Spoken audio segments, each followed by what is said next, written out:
Ng International Day of United Nations Peacekeepers na isang tribute para sa mga sundalo ng iba't ibang bansa na pinapadala sa mga lugar na may krisis at kaguluhan.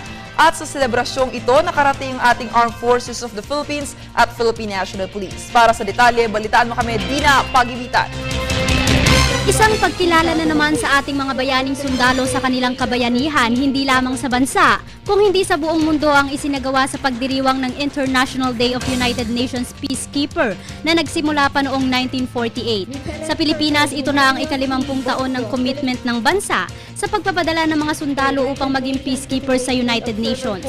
Dumalo sa nasabing pagdiriwang ang Armed Forces of the Philippines at Philippine National Police, kung saan kinilala ang mga piling sundalo at pulis dahil sa kanilang natatanging kontribusyon at pamumuno sa iba't ibang parte ng mundo bilang peacekeepers.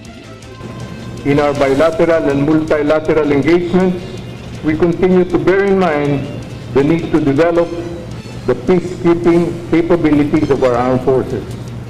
We explore cooperative activities with our foreign partners such as education and training exchanges, peacekeepers, and instructors. Matatandaan noong nakalipas na buwan ng Marso lamang ay dinukot ng Syrian rebels ang may 21 peacekeepers na nagmo-monitor ng ceasefire zone sa pagitan ng Israel at Syria. At muli itong naulit noong Mayo kung saan 4 naman ang dinukot ng mga rebelde na lahat naman ay maayos na pinakawalan.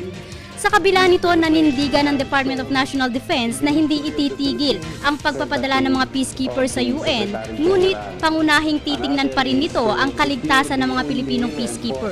Ang sa atin kasi it's a commitment, it stays a commitment as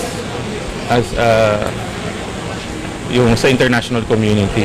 Siyempre, we would all like to see peace in all areas. Samantala, lubos naman ang pasasalamat ng pamunuan ng United Nations na hindi naging balakid ang mga abductions na naganap sa commitment ng Pilipinas sa kanilang bansa.